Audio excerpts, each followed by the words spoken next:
still talking? Hey, yo. I am. Okay. Welcome to the One Player Podcast, the show on solitaire board games. I'm your host, Albert, and this is episode 332. Albert, if you were afraid of bullets before, just wait till the end of this podcast. Then they'll be in your caliber. Hi, Julius. My caliber? They wish they were of my caliber. Bullets got nothing on me, let me tell you. Hello, Albert. How are you doing today? Doing great. How are you, Julius? Doing quite well, quite well. So today we are going to be talking about bullets. And it's not just one game; it's a collection of games, right? I would say it's a series of games. The game originally began with Bullet Heart, was the first one that released. There have been successive releases. So there's Bullet Heart, there's Bullet Star and Orange, and now there's Paw and Palette. But they're all the same system, just the characters are different. It's kind of like with Arkham Horror, where you have a system and then different characters can plug into it, so it's the same kind of thing.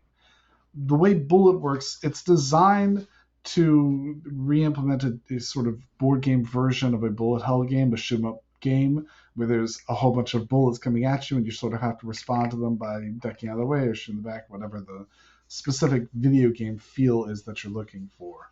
But it's supposed to represent that. Specifically, it's the cute-em-up version of the game because all of the people are magical girls. Okay. But that is the thematics of it. In terms of how you're playing, you are pulling bullet tokens from the bag and trying to arrange them on your 5x6 board, on your board in front of you, to try and make patterns that match a deck of cards and use your actions to move those bullets around. If you make a pattern that matches, you get to clear it and shoot it back theoretically at the other players or at the boss if you're playing solo or co-op. And if you fail to make a pattern of one and you get too many of them, you take a hit. Your goal is to defeat the boss before you lose all of your hearts. Okay. That sounds straightforward enough.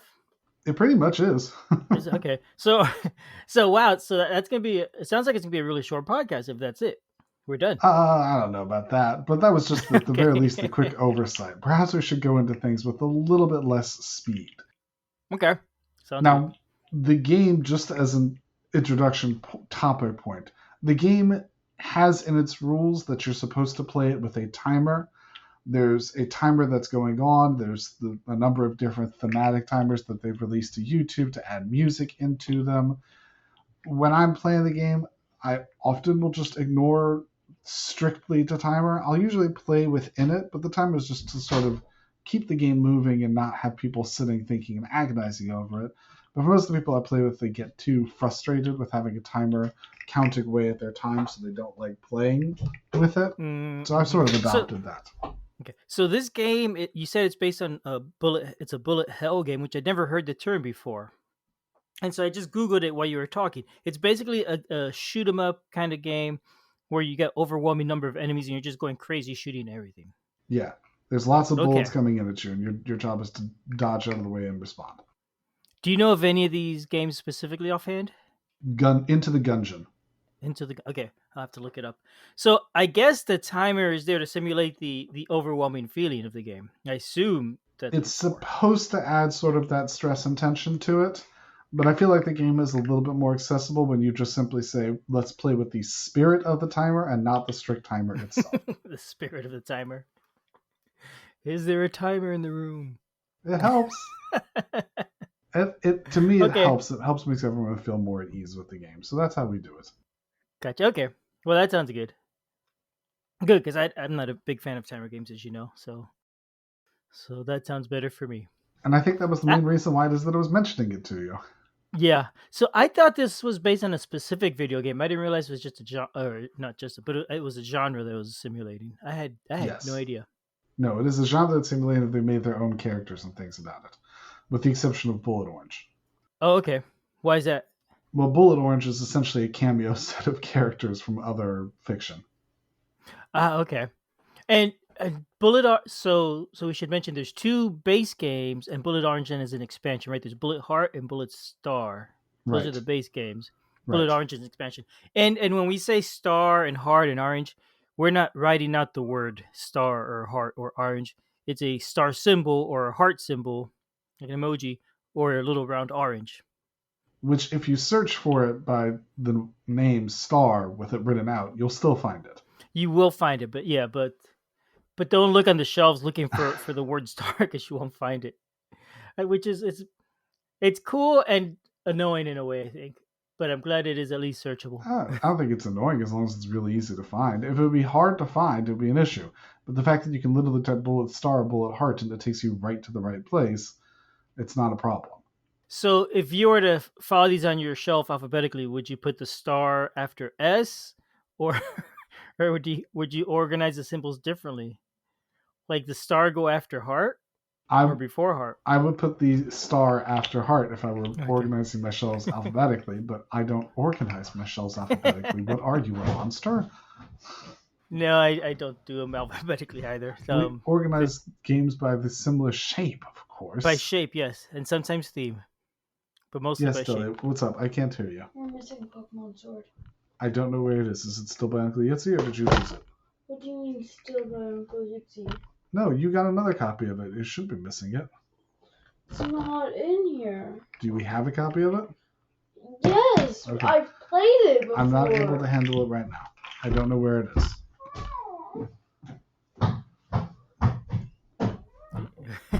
It's a tantrum. That's so funny. Well, that'll fix it. Onwards. So, shall we hop into the components, Albert?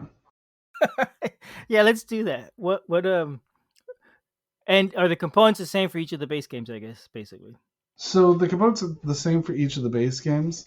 Essentially, what it is there's a whole bunch of circle tokens, the bullets, and all of them they're printed either in numbers, or excuse me, a number 1 through 4, and a color. So there's blue, orange, blue, red, green, yellow, and pink. And so the color and the color will indicate what column it goes on, and the number indicates how far down on that column it goes. So your job is to denote where it is that you're putting it and put it there when you pull it out. Everyone will have a bag, and they're going to have all their bullets mixed up in their bag, and you'll be pulling those bullets out of your bag and then putting on your central board. So everyone has that central board as well. In addition, each character has 2 sideboards that sort of lock on to the generic main board. There's going to be a board that shows their special player power and how many hearts they have, so how much life they have. And then there'll be a board on the right that will track how much action points they have, as well as what they can spend those action points on. Most of the players have printed actions that they're printed on the board that show how much they can have. Some of the characters break the rules in certain unique and interesting ways, but that's the general layout of how that board works. Everyone is going to have a token that they'll use to track how much action points they have, and everyone's going to have a deck of cards that will show patterns. And again, you're trying to pull out those bullets, put them on the board to show the patterns it is that you have. Those patterns, there's a little reference card that shows how those patterns, what the symbology for those patterns are. And there's all sorts of different symbologies, like if it has to have specifically yellow, or specifically a 4, or specifically an empty spot, things like that. And each of those patterns will also show when you make that pattern, which bullets will clear. So for example, one of the characters has one where if you have a yellow and then a blank, the 3 ones below it, below that pattern, will all be cleared. And cleared means you get to remove it from your board and then pass it to the boss or to the other players if you're playing like that.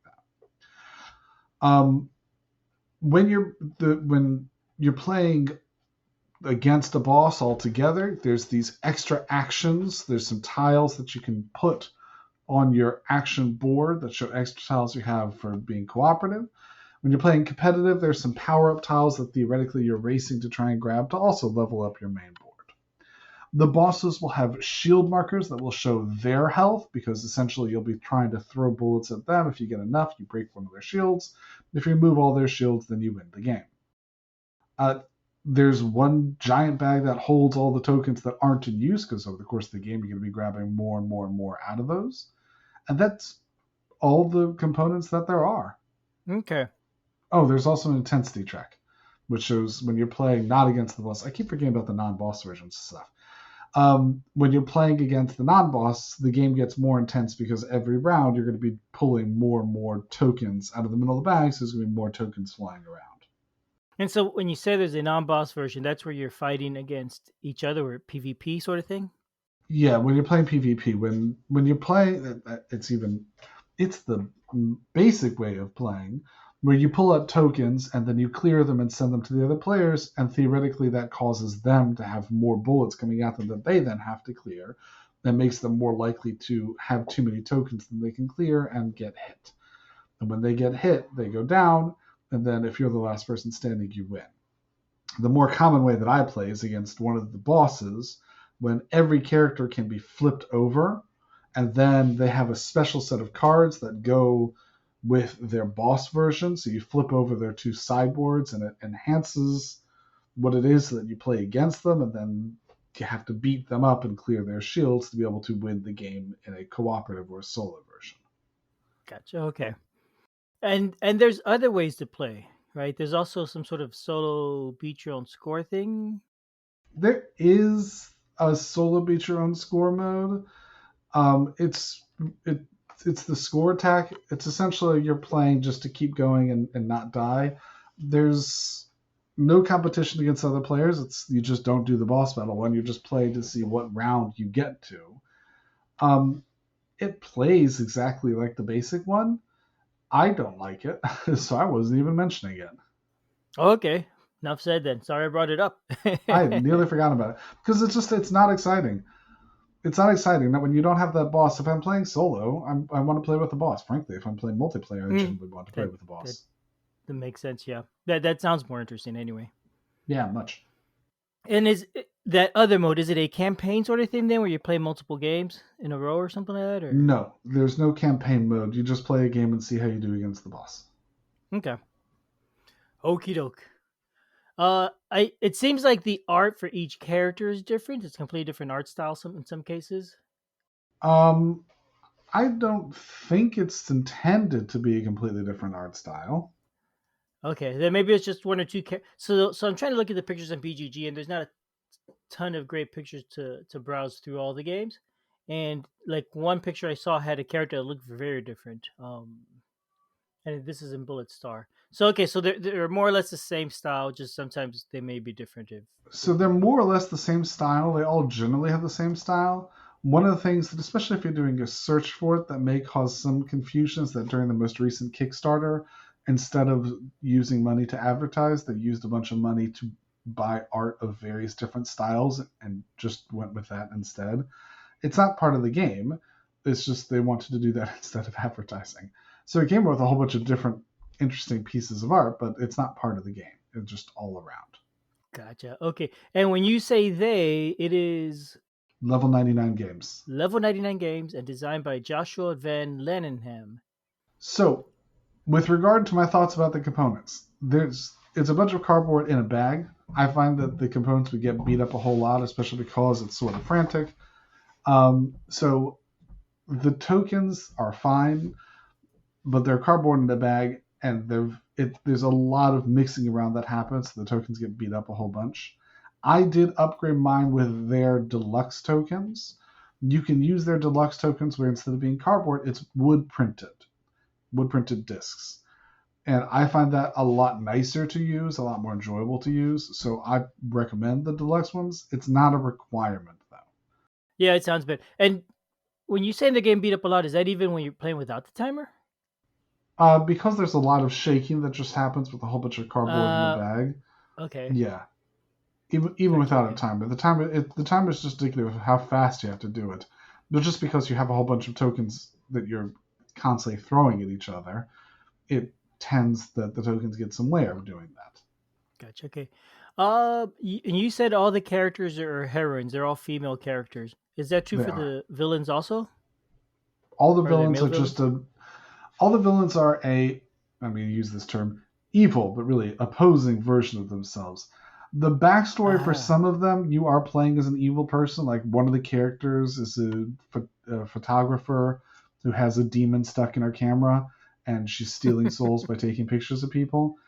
And then on her good side, she's managed to implement her final plan, which is turn everyone into demon zombies to take over the world, and it's up to us to break her camera and stop her.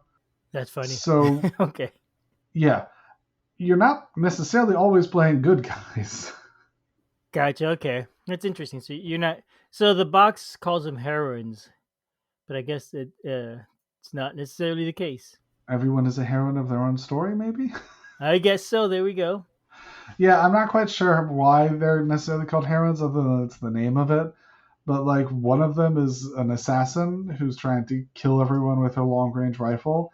Another one is a person who plays an orchestra and really just wants to be left alone, but has the ability to send out this music to damage anybody who messes with her, so don't knock on her door. Another one is a ghost that's possessed a crippled girl. So, and you said the flip side is like their evil side. So is it more evil or anti-evil? I don't know. I don't know Okay. how you consider it because it's just opposing. It's Okay, it's opposing. it's opposing. It's usually like souped up I'm going to get everyone version, but the story is the same on either side. So I don't know. Even good and evil are very unclear topics in this game. Fair enough. Okay. Well, I appreciate that. I do appreciate that they're gonna make you think a little bit about it. I guess potentially. Only if you read all the stories. Yeah. Totally optional. Yeah, because it seems like if you don't, the game is otherwise rather light on theme. I think that's the impression I get anyway. I would say that probably about many shoot 'em up games. Like, why do we have bullets shooting between us? I don't know. It's a fun game. Fair enough. Okay, I'll stop asking silly questions then. Yeah, you have to kind of like you have to use your imagination to justify why these people are in a battle and sort of make stuff up. And that's fine. That's fun. Like some of them, it's like she knocked on my door. I hate it when people knock on my door. I'm gonna kill her. I mean, that's what I do. I hope not. You know, they might be trying to sell me stuff, so better to just take care of it first and then ask later. So moving back to components because I hadn't quite Okay. finished with the component section. Okay. Um, the components. So there are those tokens. Those tokens are very clear of themselves what they are and how they work. There's one more aspect to them, which is a star. Many of the bullets have a star on them that you can use to be able to trigger uh, additional bonus actions that you can get. So if you clear a star, you'll have to get an action point bonus, things like that. Those stars, especially as you're moving through things very fast, are relatively easy to miss. I have no idea how to fix that problem, but it is, in my opinion, something that happens frequently enough that I wish there was a fix. Yeah, I could see what you're saying because I was looking at a photo of the game set up for 4 players, and I'm just looking and said, I don't see any stars on any of these. What's he talking about? Finally, I realized that it's basically where the number is, the color's inverted, and it just wasn't obvious. Yeah. It's very not obvious. I wish there would be some like shiny, foiling to that star or something to make that pop much better. But would it Mm-hmm. have detracted from the rest of the game if it did that? I don't know. But something would have been made that nicer to me just to make sure that's very clear. Because quite often I'm playing with people like, oh my gosh, I've thrown like 4 bullets at them. I forgot to check for stars when I do it. And then they're Oh, like, well, let me just mess with it and give myself some extra points. And I'm like, sure, fine, it's whatever. Just go ahead, play, keep going. But it'd be nice if it were more obvious. I'm guessing that was on purpose for playing with the timer to make it to add to the franticness. I don't Right. like that. I think so. Well, yeah, I know, but get a Sharpie and you can fix them. Just draw a ring around them that's really bold, or along the edges of the wooden tokens or something. The last comment I want to make is about the cards for the patterns. So, as mentioned, there's an iconography explainer for what the different icons on the patterns mean and how they work.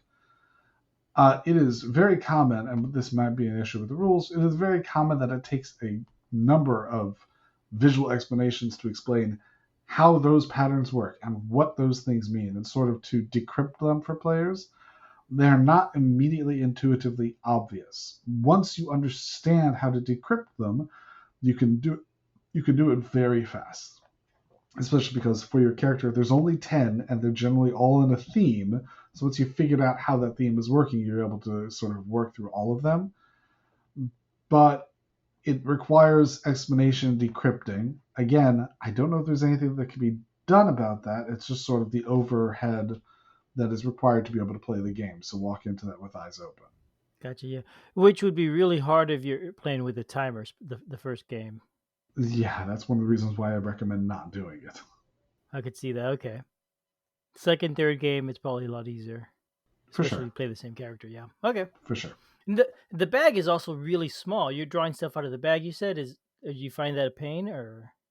Well, my hands are big, so as with many times, I've upgraded with bags from BGG. So I have the round bottom bags, and then the big center bag, the big white one. I'm still using theirs for that one because that doesn't get a lot of movement and stuff, and it's huge. But Oh, is it okay?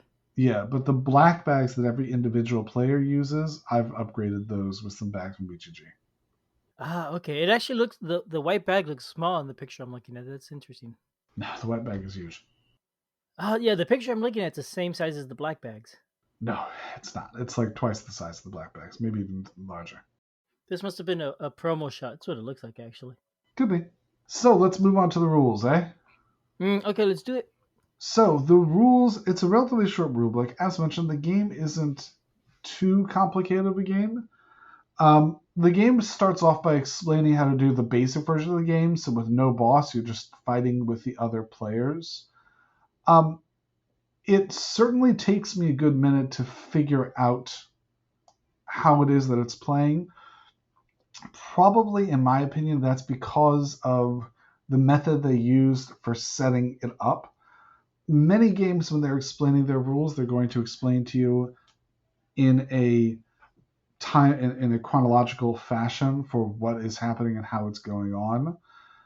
They are trying to do that chronological fashion, but they're using it by denoting it with different colors. So, like, reds mean that these are options, and blue means that this is the next thing. And if there would have been just a little bit more things that would say thing to do, option to do, in those subtitles would have made it a bit clearer for me as I was learning the game to begin with, just because of the amount of distance between them as they go into something, and then you have a bunch of explanations for it. And then you back up to, wait, where's the youth tower is? It was interesting. It's fine. We figured it out. Then the game goes on and it says, and here's other different ways that you can play. And then it goes through it. This almost feels like Albert's complaint a bunch of times, where you have to reintegrate the solo rules back into the rest of the game to figure out what to do. It gives you the chronological version of what you do each round when you're playing regular. And then it says, if you want to play the boss battle version, here's the changes that are used to do that chronological one. In step 2, instead of doing this, do this and this. In step 4, do this and this and this. And then in step 5 and 6, these 2 changes are made to both of those. I'm like, why couldn't you say, here's the new steps 1, 2, 3, 4, 5, 6? We could, I mean, probably you could even list the 2 steps side by side and just have the rules once. I bet you the differences aren't even that big. They really aren't that big, but they just don't. They just don't list it in terms of the gameplay rounds. They say, more specific, it's like, make sure to throw in an extra pattern step. Don't do this option step. You don't do the increasing intensity step, and you do this extra step of cleaning up their things and breaking shields. But it sounds like it's an afterthought on their part. Like, oh, we never actually wanted to play this way, but people seem to want it, so we're going to add this. Highly doubt it is, just because of the amount of extra components that were included for it. But yeah, I would have preferred an extra page dedicated to the boss battle rules. Yeah, that makes sense. I dislike it when you got to learn the rules and then figure out the changes. That is such a frustrating way to learn a game. Especially because in the first one, they had the pages left to do it and chose to do other stuff and other methods of doing stuff. They added in a whole page for a single paragraph on a brief history of the universe. Oh I just wow. filled the page with that. And every time I see that, I'm like, well, why? Why do it this way? Wow. Okay. All right. So that's a big knock against it.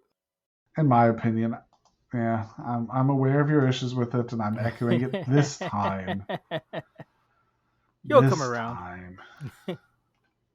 So, having gone into all of that, shall we go over some of the gameplay elements? Yeah, let's do it. So, I already mentioned the idea that this is technically a timed game. I don't make it a time game. I just play in the spirit of the time of the timer, so that you keep things moving. On your turn, first thing you're going to do is you're going to pull out a bullet from the bag. It will have a color, which will denote which color on the board you have. So the board has 5 different columns. It's going to be the red, the pink, the blue, the yellow, and the green. So first thing you'll do is you'll sort of find the column that matches the bullet that you're at. Then the bullet will have a number. You will count open spaces from the top and then put your bullet in that one. So if your column is entirely open and it says a 3, for example, you'll put it there. But if you're counting spaces, you find that there's 2 bullets in the first and second space, then you'll end up having to put it in the 5th space because that's the 3rd open spot. Since there's only 6 spaces on the board, the highest bullet there is a 4. So if you pull a 4 and there's already 3 spaces filled, that bullet will immediately jump all the way to the bottom row. On the bottom row, there's a set of arrows that sort of point to the left that will then terminate with the heart spots on your character's left board. So if it jumps all the way down to there, it immediately shoots over to your heart. That's a hit. I normally make a rule that you have to say, ouch, nice and loud, so everybody knows that you've been hit. Because otherwise, everyone's going crazy on their own board and nobody knows these things, and it's more fun when you know.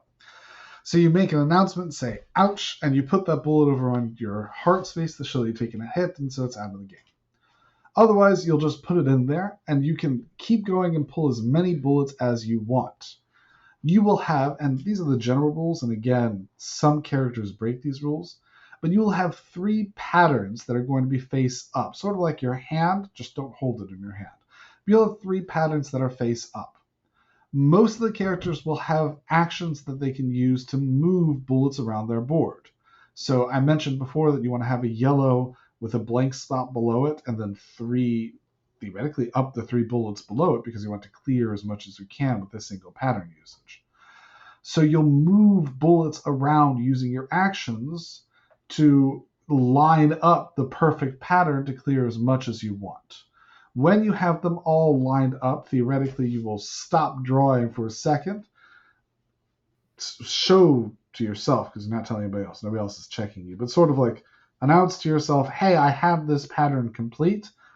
Take off any of the bullets that are cleared, pass them to the next player, or put them over in the boss area. Discard that pattern and continue playing.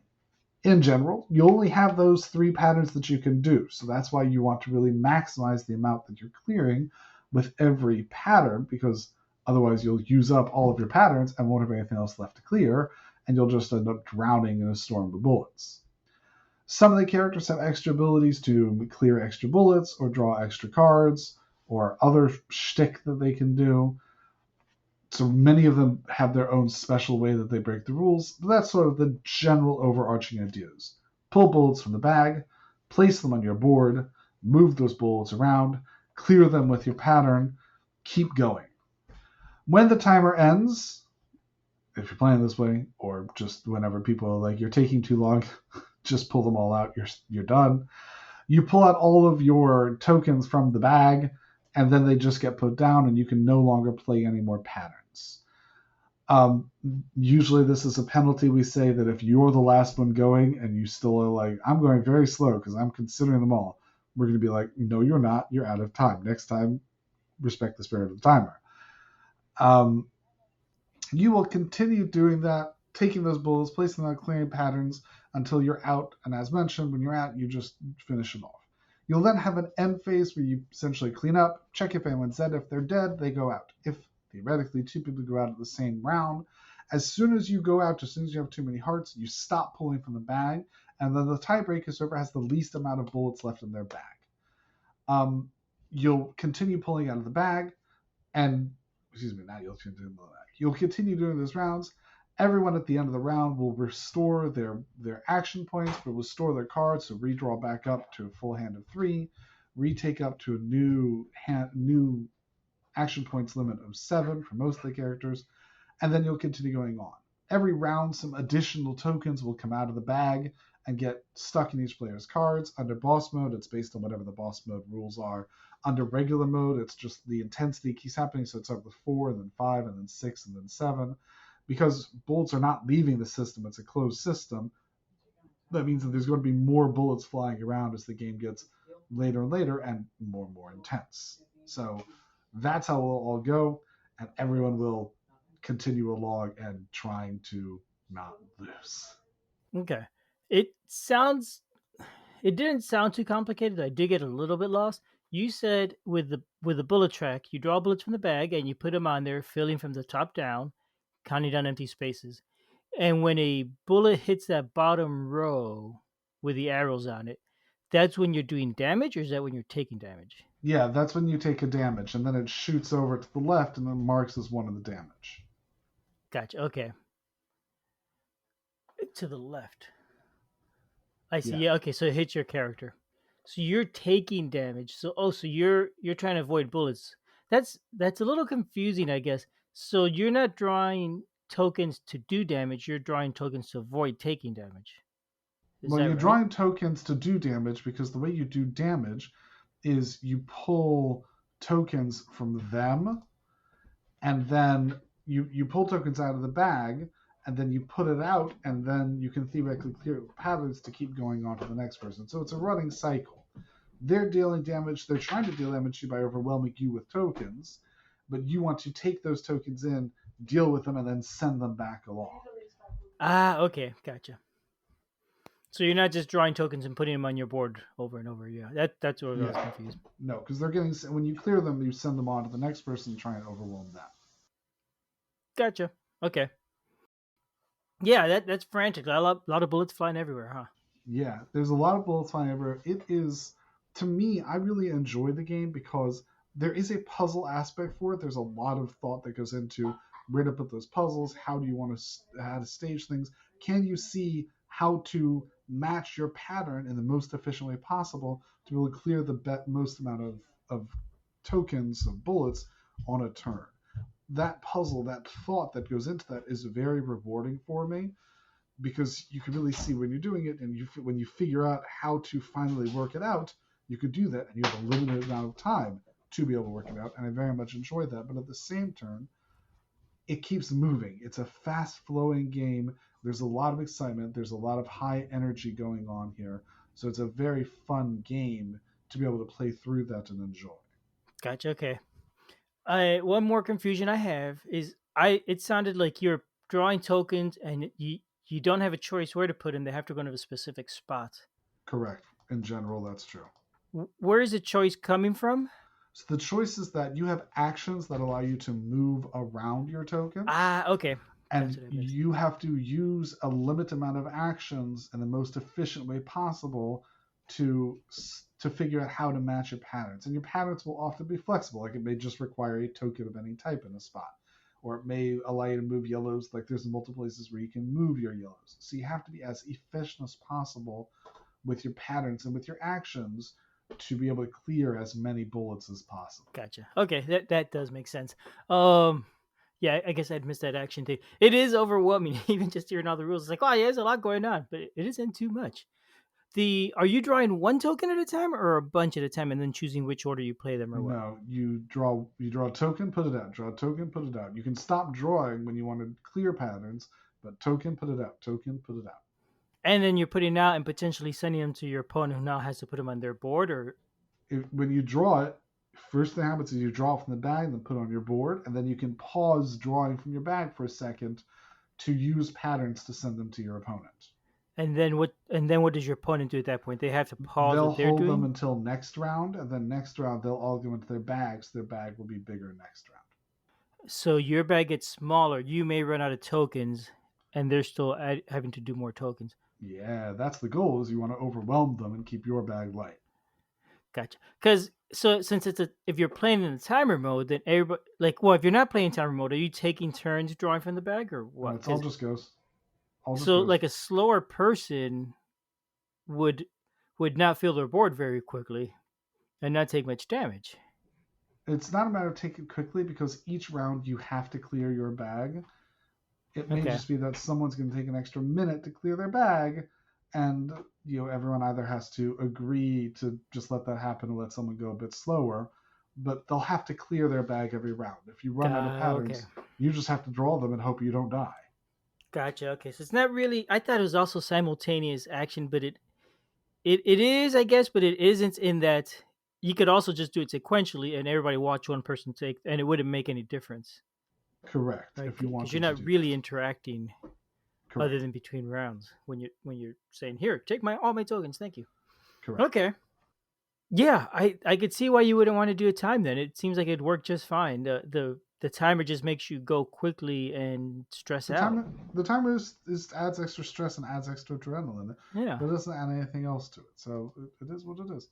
Mm-hmm. That's why I just feel it's not necessary. It adds that adrenaline that you have in those type of shoot 'em up games because those type of shoot 'em up games have that adrenaline. They have everything happening in real time, so they want it to mimic that. But I just know that that doesn't work nearly as well for the majority of people I play with, so I just don't do it. And we really enjoyed doing it this way. Gotcha. But I also guess I assume the game is balanced for that kind of franticness, and there's assumptions you're going to make mistakes. So if you're taking your time, you're going to tend to win more often. That's what I'm saying. We play with the spirit of the rules in that Yeah. you shouldn't be taking your time and sitting thinking everything out. If someone Mm. is, I'll enforce the timer on them. Be like, you're not playing with the spirit. Play with the Oh, spirit, or we're okay. going to enforce the rules. Go quick. We're not gonna have a timer, but go quick anyway. Yes. So a little slower. Okay. Still seems like you have more thinking time, so potentially you're gonna play a little better, which is fine. Sometimes that's just fine. If Yeah, you win, say 80% of the time instead of 60, that's still you're still having fun going through the puzzles. I bet. yeah, exactly. And I mean, for boss mode, there isn't a timer, and I normally play with the timer for it anyway because I enjoy that. And how different do all the characters feel? Very Did different. All of them break rules in very different ways. They all feel very different. I could start going through and explaining some of the differences and how they break rules. Like I'm talking about how you clear patterns with making a pattern. One of the characters doesn't have patterns that clear. She will move all of her bullets when she makes a pattern, and if you move it off the edge of the board, that clears it.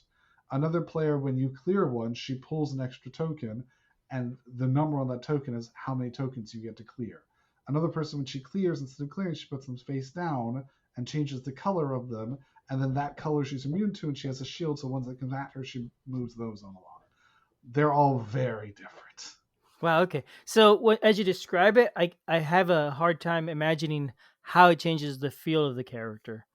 I get that they work differently, but is it still just the puzzle you're trying to figure out, or It's does still the one feel puzzle, more but tactical or more yeah, fast or something? they all feel the same sort of puzzle of moving around tokens to be able to do what you want, but the way they interact with them very much changes by character. Okay. Do you have some that you prefer over the others? I can't think of them. Okay. Okay. So they're all different, but in a way they're also all the same because none is necessarily more fun. Or well, I don't know. I don't know. Okay, that's it. It's interesting. Anyway, I like that. I like it. It sounds like a I interesting. highly recommend it. I'm all in on it. I've really enjoyed playing both the competitive modes. I've liked playing the standard mode. The game plays really fast. Like I can play a solo Mhm. game about 20 minutes and get Oh, through. nice. Okay, Even multiplayer, it's like a less than 30-minute game, and just to get it out and play. So because you're it's playing very simultaneously. yeah, Yeah, it's very fun very cool. Very cool. And there's currently two games and two expansions and and more on the promos and way. stuff like that. And there's more on the way. And they're still developing stuff. Okay, very cool. It sounds like a neat game, and it sounds like it's a hit solo and it's a hit multiplayer. All right, I got to jet on out of here, Albert. All right. See you then. Goodbye, everybody. Shoot, gotta go. All righty, bye bye, Albert. Bye.